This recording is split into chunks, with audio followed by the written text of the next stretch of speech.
Okay guys, welcome to another video. This game is Daffy Duck by Digital Design. Now you're probably thinking it's a bit of a kind of bizarre game to pick. It's not the kind of game I would normally play, but the reason for this one is because this game, in fact I'll just read out exactly what it says here. Daffy Duck and the Great Paint Caper was to be one of Hi-Tech's first new premier range titles, making great use of a recent license agreement with Warner Brothers. As a result, the title was to be bigger and better than previous Hi-Tech titles, resulting with Daffy being a large multi-load based title. In development for almost 12 months across platforms such as the Spectrum, Amstrad, Amiga, ST, PC and finally C64, there was very little actually mentioned about the game in the press. The Spectrum scene seemed to know the most, with magazines having news snippets and a preview in Crash magazine. The C64 scene was surprised with a review of the title out of nowhere in the August 1992 issue of Zap 64. The game wowed the Zap team and the game scored the highest ever rating ever for a Hi-Tech game with a grade of 94 overall. Phil King himself gave the game 95%, making the game very desirable for many readers at the time who were still with the C64. Featuring awesome graphics, including an incredible Daffy sprite, various different levels and other Warner Brothers characters, the game remained faithful to the cartoon in many ways. The game played extremely well, solving various puzzles and collecting objects. The only fault was the music not fitting in with the game. When nothing appeared on the shelves, news later filtered through that Hi-Tech was no more and Daffy didn't quite make it to the mastering stage to sneak out, with only Turbo the Tortoise managing that feat. Rumour had it that W.H. Smith received 250 copies before Hi-Tech folded, all of which were sold, giving speculation that the game was out there somewhere in the original forum. Dave Palmer however confirmed that it never got to the mastering stage. Although Turbo got picked up by Codemasters, the license costs for other Hi-Tech titles were too much to bear, and so Daffy Duck was never to be seen on any of the promised platforms and slipped into legendary unreleased game status. However, the great 18-year search. Since GTW started life as a magazine article in Commodore Zone back in 1997, one of the very first titles that became top of the search list was Daffy Duck. When this very online archive was first started, it was initially a case of asking around if anyone had a copy which could be added to the website. With games like Gauntlet 3 already in the wild, it was assumed a similar fate could have befell Daffy, but this wasn't the case. Interest grew in websites and forums as the internet grew, with people asking what happened to the game and if anyone actually had it. Very quickly the game became one of the most wanted of missing games in the C64, with an almost holy grail status, mostly due to the high score it had achieved in Zap 64, increasing the desire to play it. At the time the developers were not known, so attention was turned to finding Dave Palmer from Hi-Tech to find out more. Once tracked down, David gave massive hope by saying that he still had the master discs from those days, and a search was started. Concept art was dug out and even a full copy of the unknown Bugs Bunny Private Eye was found and sent to the Games That Were Never, I think that's what it stands for, GTW64, to preserve, but there was no sign of the elusive Daffy Duck. During this time it was also established that the developers of Daffy Duck were none other than the famous duo Ash and Dave. Contact was also established with both and worse fears were confirmed. Programmer Dave Saunders had long rid of all his 64 and Word discs, and Ashley Routledge was confident that he had nothing of the game. Searches were kicked off regardless and all proved fruitless. Even musician Gerard Gourlay said sadly had nothing of the game, not even the music, and neither Nick Taylor, who worked with Ash and Dave's numerous titles. As the years passed, GTW contacted many different people involved with Zap and Commodore format, seeing if they could recall what happened to any review copies of the games. Zap had everything sold off when Impact magazines were liquidated. Commodore format infamously burned such things with almost ceremonial fashion. Even other developers, project managers and staff involved with Hi-Tech were tracked down and questioned to see if they might by remote chance have something off the game. Even the Hi-Tech competition winners were all contacted to check to see if they may have been lent a copy of the game as part of their prize. Again, nothing, and by now the search was becoming desperate and all avenues closing one by one.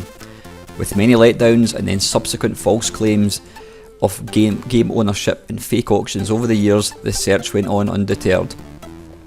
2014 saw the start of a multi-format article on the game as a side project for GTW, talking to all developers and leads who had been contacted previously to cover the game in full across all the formats it should have been released on.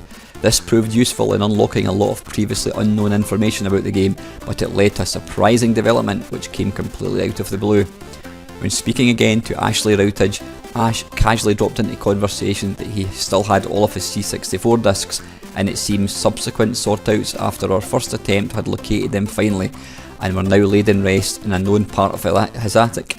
Still not confident that he would have a copy of Daffy Duck, GTW offered to digitally preserve all of Ash's discs anyway, to potentially preserve any unreleased artwork and demos, including potentially lost CompuNet titles and any unreleased Ash and Dave demos.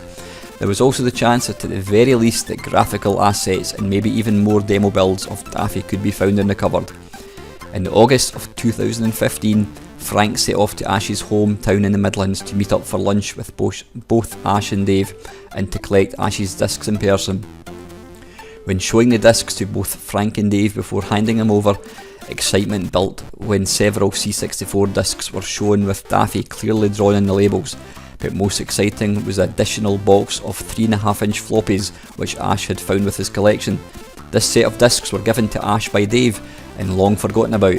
Although Dave had rid of all his C64 work, it seems he had backed up all of his development system and gave it to Ash. Here there were about 6 to 8 floppies with complete PDF source code for Daffy Duck, which was way more than could ever have been expected to be found. It started at that point to feel like a chapter could finally about to end, but it was still early days, and would the discs even still work?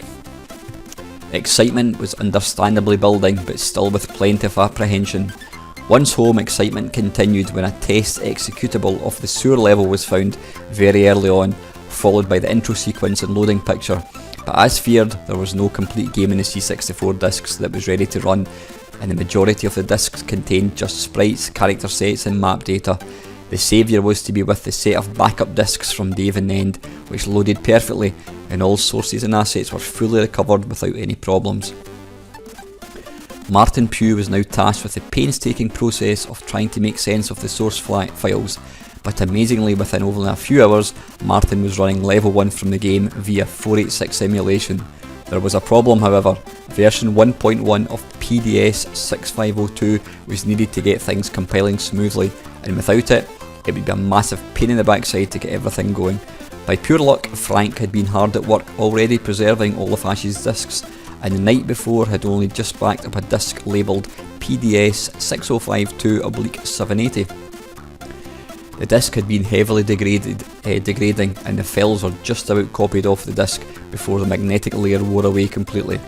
After sending these files over to Martin, the response was emphatic when it was found to be the missing piece of the jigsaw puzzle. A few hours later, we were seeing levels 1 to 7 all up and running, and for the first time in almost 25 years, and a huge sense of relief was felt that the game was finally saved. There was still plenty to do however, and a lot of headbanging ensured to stitch everything together properly into a complete game with its multi-load, intro sequences and end sequence. Martin superbly delivered the goods though, and along with assistance from Dave Simmons, has helped to recover one of the most important lost C64 games of all time. And so with a massive deep breath, we are proud to finally present Daffy Duck and the Great Paint Caper. Case closed. It's a game I've heard the tale about this game, you know, having never been released, but having just read that there just now, I mean, I've never read it until reading it out there. That's incredible dedication by all concerned. It really is. For all these guys to put in so much work and effort to try and find a game after all that time, and to finally get it is just utterly fantastic. So anyway, is the game pish or not? Hopefully not. Zap obviously gave it a good review back in the day, so let's give it a 10-minute mashup.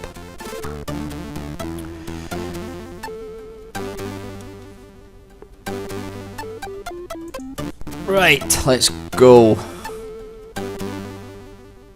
We can start it. Okay.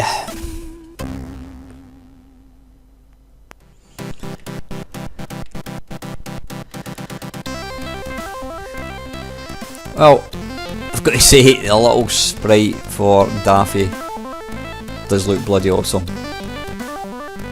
Now it's easy to think, whatever, you know, we're not talking about a Mega Drive, we're not talking about a Spectrum, we're not talking about some fancy console, an Amiga, we're talking about a Commodore 64, which tends to have really blocky graphics. How do we? So it's obviously left and right, up to jump, holding down fire, the door's locked, push up, door's locked.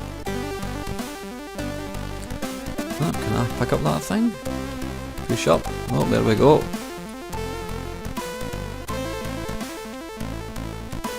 Now you can't, it doesn't appear you can, you can't punch or kick or anything, not that I'm aware of. Right, I'm guessing there must be something else that you pick up. Right, it'll probably be, it says number 1 in the door, so let's go in here. Haha, there's Porky Pig.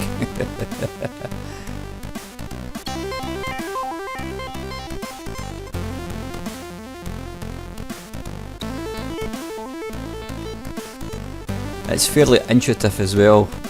You just pull down, press the fire button. Ah, right, so it's a bit like your sort of Pyjama-rama type thing where you've got to pick up something.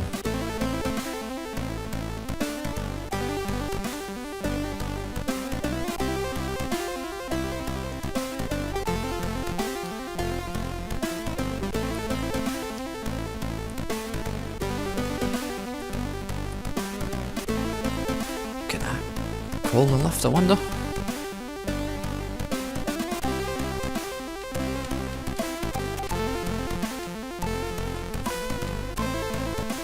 But yeah, that's an absolutely incredible story.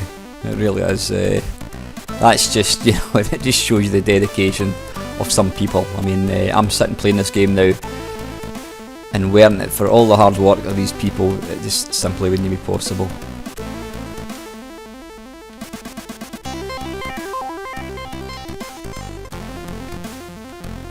And I've got to say, it's actually a really, really pretty game.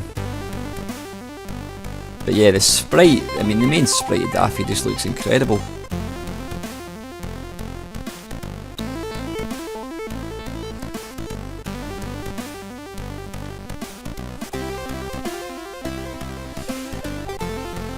Right, so how do we... Not sure, right, you can't kill that by the looks of things. I was never particularly good at these pick up A and take it to B and then collect C and what have you. I've never been particularly good at these type of games, but this is excellent, it really is. And I would say it's been worth the wait.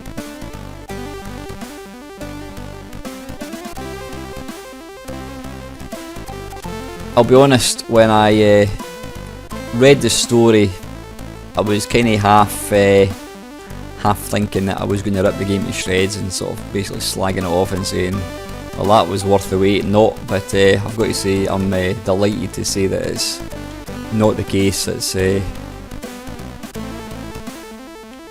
really, really nice.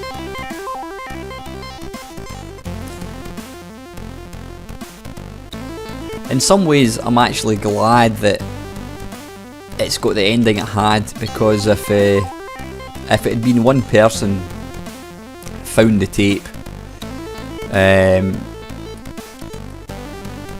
there's no question in my mind that can I get through there? There's no question in my mind that that person would have probably ended up banging the tape on eBay, and it would have probably sold for £5,000 or something. And it'd be a shame for somebody to make profit out of a game like this. Alright, let's go for one more go, see if I can get anywhere in it.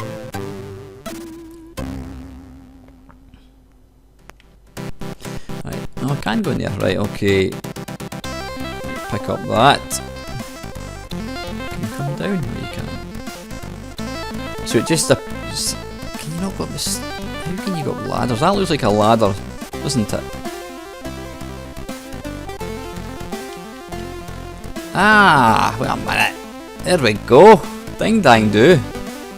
Excellent.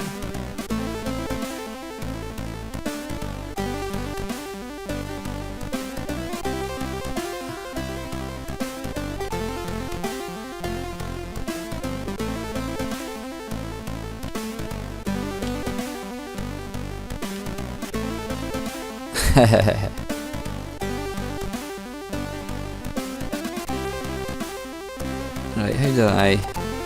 Ah, right, okay. Oops, a daisy. Right, so I can go... Is there a ladder here? No, there wasn't. Can I go through here again? Can't remember.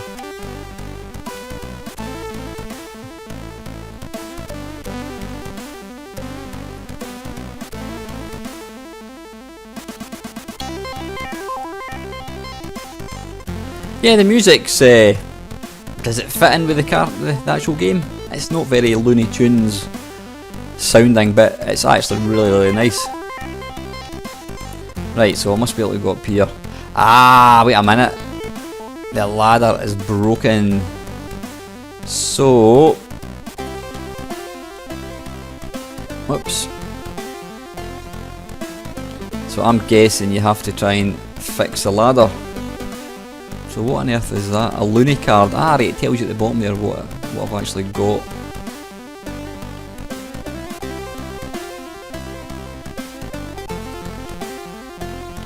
It's probably the kind of game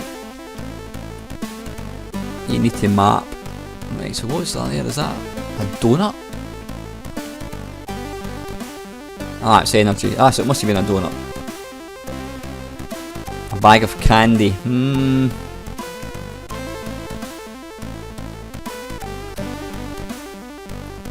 Does Porky Pig actually drain my energy? No, it doesn't look like it. I think he just kind of wanders about.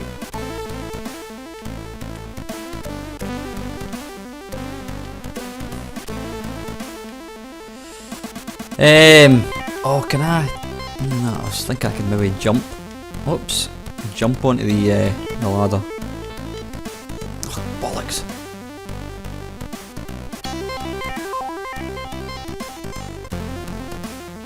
Nah, doesn't look like I can.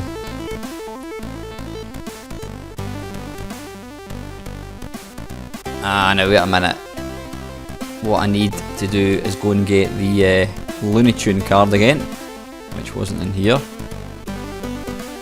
And then that'll probably let me into that storeroom thing.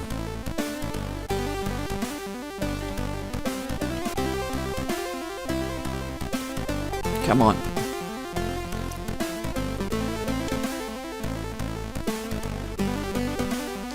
So pick up that.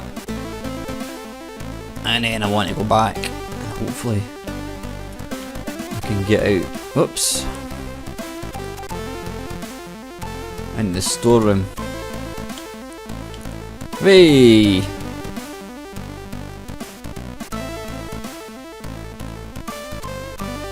Oh, there we go, wooden plank. Now I can then go back along here. Is it in here? Yep. The ladder's fixed. Now I can go up the ladder. Apparently. Ah, bollocks. Anyway, listen. That's absolutely brilliant. It really is. I mean, it's a fantastic game as it stands, but you know, the backstory behind it, and the fact it's taken all these guys 25 years to finally get this game into some sort of playable order is just brilliant. I think it's one of these really, really good, nice to hear stories. So anyway guys, listen, go and check it out. I'll put the link to the game below.